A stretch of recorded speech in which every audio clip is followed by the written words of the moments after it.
bin Yasir saat itu yang dipaksa mengatakan Lata, Uzza dan mengatakan itu kan.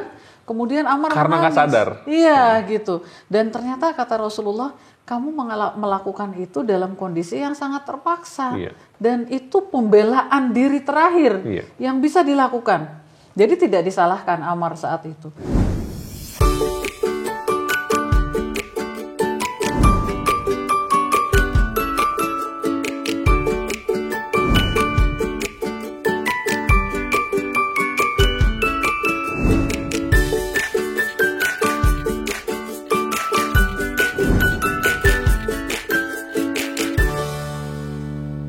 Bukan berarti ketika Rasulullah SAW menyampaikan dakwah itu langsung mencapai kejayaan.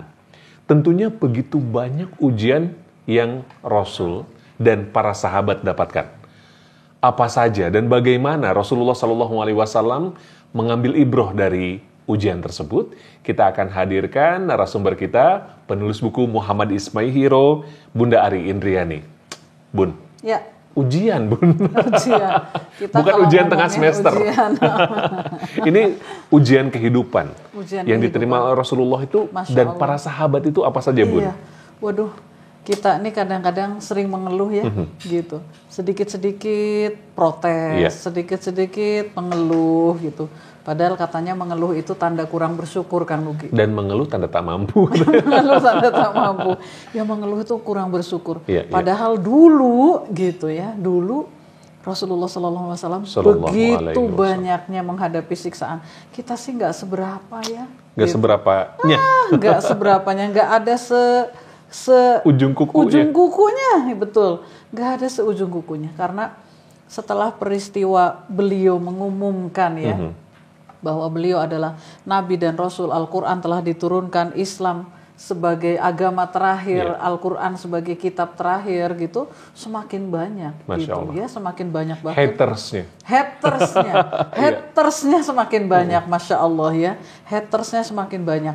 Dan sampai kan beliau sering dilempari kotoran ya, sampai pernah satu kali beliau sedang sholat di Mekah, di Ka'bah ya? Iya, di Ka'bah.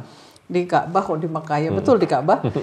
Sholat di Ka'bah terus dilempari kotoran unta kan oleh Utbah ya.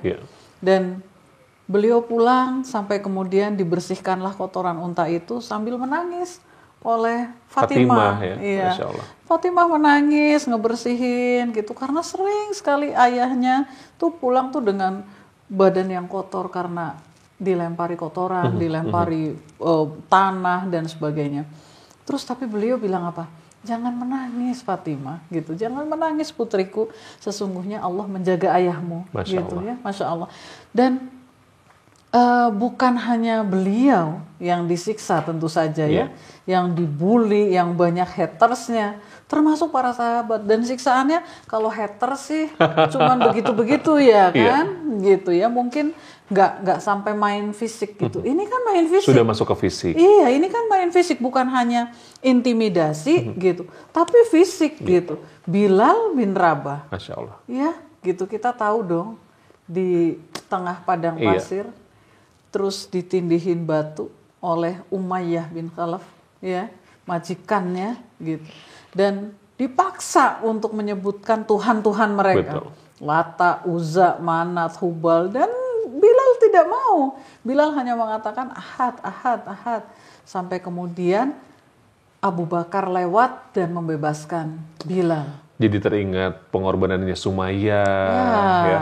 Syahidah pertama. Masya Allah, Masya Allah. Satu keluarga, ya Sumayyah. Keluarga Yasir. Yasir, betul. Dan Ammar bin Yasir saat itu yang dipaksa mengatakan Lata, Uzza, dan mengatakan itu kan. Kemudian Ammar karena nggak sadar. Iya gitu. Dan ternyata kata Rasulullah, kamu melakukan itu dalam kondisi yang sangat terpaksa. Dan itu pembelaan diri terakhir yang bisa dilakukan. Jadi tidak disalahkan Ammar saat itu. Dan sementara ayah bundanya ya syahid ya. Syahid. Gitu. Bahkan Sumayyah tragis sekali ya sebagai syahidah pertama gitu. Jadi itu betul-betul ujian keimanannya. Iya, terus luar biasa. Sampai pernah ketika puncak-puncak yang kemudian jadi satu titik cerah untuk umat Islam itu ketika Rasulullah di sofa ya, Abu Jahal kan gitu datang untuk bawa batu ya, bawa batu, dan kemudian Hamzah marah gitu. Hamzah paman beliau juga gitu. Hamzah marah, dan titik itulah kemudian yang menjadikan kemudian Hamzah masuk Islam. Ya, Hamzah masuk Islam, dan masuknya Hamzah itu luar biasa. Jadi energi untuk Rasulullah ya. Betul. Dan 3 hari kemudian ada lagi Umar bin Khattab masuk Islam. Ya, karena Rasulullah SAW itu sering sekali berdoa, ya Allah, masukkanlah Islam gitu ya di antara 2 orang yang engkau cintai gitu. Umar atau Abu Jahal.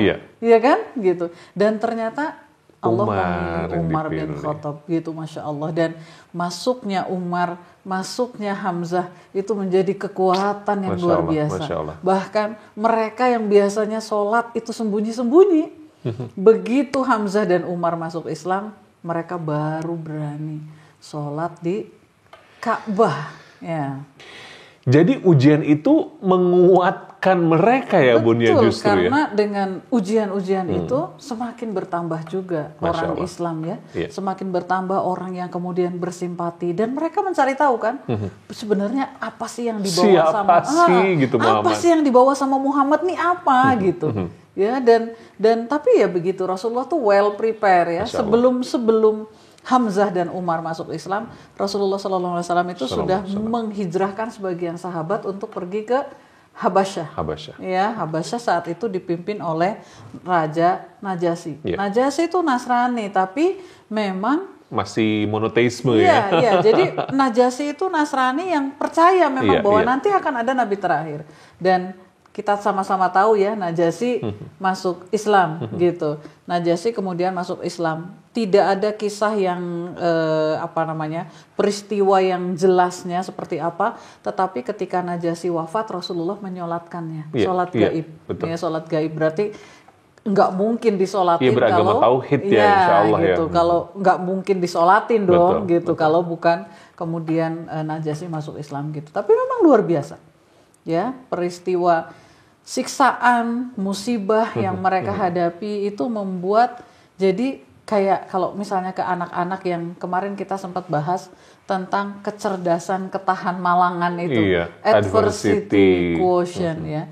Adversity quotient. Jadi tantangan itu, hambatan itu, ujian itu memang membuat justru akan menggembleng ya.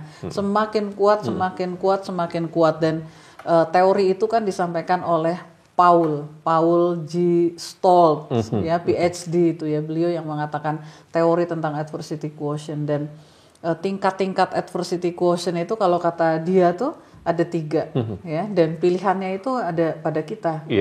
Anak-anak kita nih mau menjadi yang kayak gimana gitu. Kata dia tuh ada 3. 1 quitters. Quit itu berarti berhenti, mudah menyerah. Yang kedua adalah campers. Campers itu tukang camping. Tukang camping. Jadi campers itu kayaknya, lagi jalan, tahu sih dia mau ke atas gitu. Tapi terlalu nyaman gitu ya. Kemudian tiba-tiba di tengah jalan dia ngelewatin tempat yang datar, lapang, banyak pinusnya gitu, kayak di Pine Hill ini. Terus dia nggak mau kemana-mana. Udah sini aja deh. Udah deh sini aja deh, dia lupa tujuan utamanya. Dan yang ketiga adalah climbers. Ya, climbers itu ya pendaki. Dia tidak akan pernah berhenti sampai tujuannya tercapai gitu. Jadi itu tipe-tipe anak kita ya, tipe-tipe anak kita yang tergantung juga bagaimana kita melakukan. Jadi anak kita mau jadi apa nih? Mau jadi quitters, mau jadi campers atau climbers tadi ya? Iya. Yang dua jangan jadi pilihan. Yang betul. 2 jangan jadi pilihan. Yang harus kita tetapkan, yang harus kita niatkan, yang harus kita azamkan kepada diri kita adalah anak-anak kita adalah seorang climbers. Ya, dia tidak mudah menyerah. Makanya dengan kisah-kisah ini juga, ternyata Rasulullah itu ada ujian-ujiannya juga loh Bunda ya gitu ya misalnya. Jadi itu pembelajaran bahwa hidup itu memang penuh dengan ujian. Kalau penuh dengan Kan banyak quotes ya. Kalau penuh dengan rantangan itu catering. Ya, hidup itu memang penuh dengan ujian. Betul. Gitu.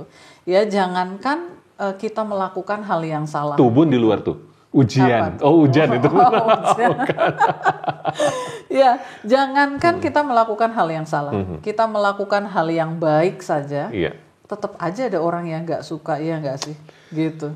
Jadi kalau melakukan kebaikan, ya terus aja berbuat baik. Nggak usah gitu. Mendengarkan apa kata Betul, orang. Karena gitu ya. Nggak usah begitu gitu. Rasulullah saja yang sebegitu sempurnanya. Udah benar-benar jelas benar. Banyak hatersnya. Iya. Gitu ya. Banyak yang nggak suka gitu. Ya apalagi kita gitu.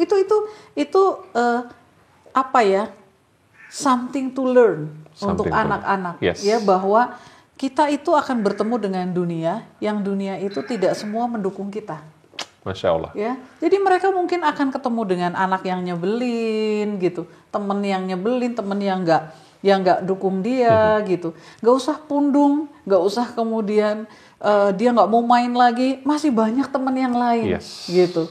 Ya, dunia itu begitu, memang kita tuh ya dari satu problem ke problem yang lain terus aja begitu. Itu tandanya hidup katanya. Itu tandanya kita hidup, betul gitu. Tandanya kita hidup.